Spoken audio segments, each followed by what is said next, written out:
Okay, so a term that's out there a lot, you're seeing it in the book a lot, is mortgage-backed securities. And so these are things that have evolved over the years. It's outside of what we do in the front line. It's a lot of what's happening behind the scenes. So why don't you tell us some of the magic of mortgage-backed securities? Yeah, so mortgage-backed securities is essentially it's another platform, another market. You have the stock market, you have the bond market. This is a piece of the bond market. So it's just an Okay. investment that individuals will come in and buy, and they bundle up all the loans that are being sold into this mortgage, and then they create this mortgage-backed security that people can then buy. So it's essentially an investment. We go to what's called MBS Highway, which is our big source of following directions of where mortgage-backed securities are, the values. It does control, some of the rates and the values and how that happens. So it can go up and down, and they are looking at the Fed policy and what's going on with the Fed policy. Are they raising the Fed funds rate? Is inflation too high?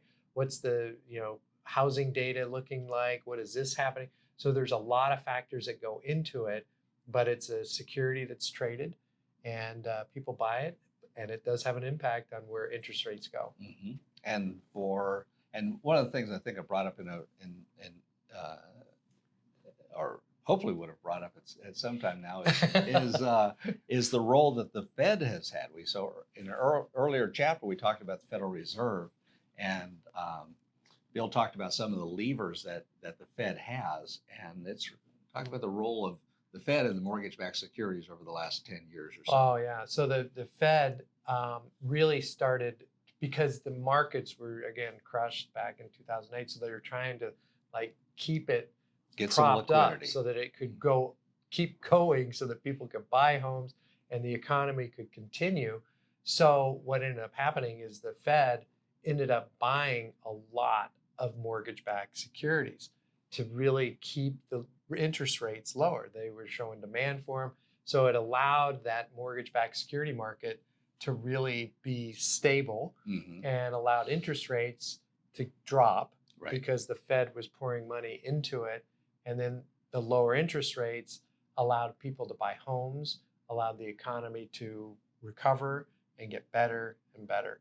And now they're starting to pull back a little bit. That was kind of they're now trying to. That was one of the levers take their hands off the wheel and say, okay, will it drive? And so, so we'll see where it goes. But I think we're going to be okay, because there's still demand. I mean, there's still decent returns on mortgage-backed securities.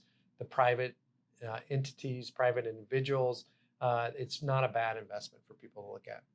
Yeah. So just know that, ultimately it's always about supply and demand, and this is what mortgage-backed security creates, the supply of money that we have to be able to go on, and its net effect is, like you say, when that liquidity got crunched, we were like, not only there was no money to borrow anywhere. Yeah, they poured trillions of dollars into that. Yeah, trillions and trillions. So thanks.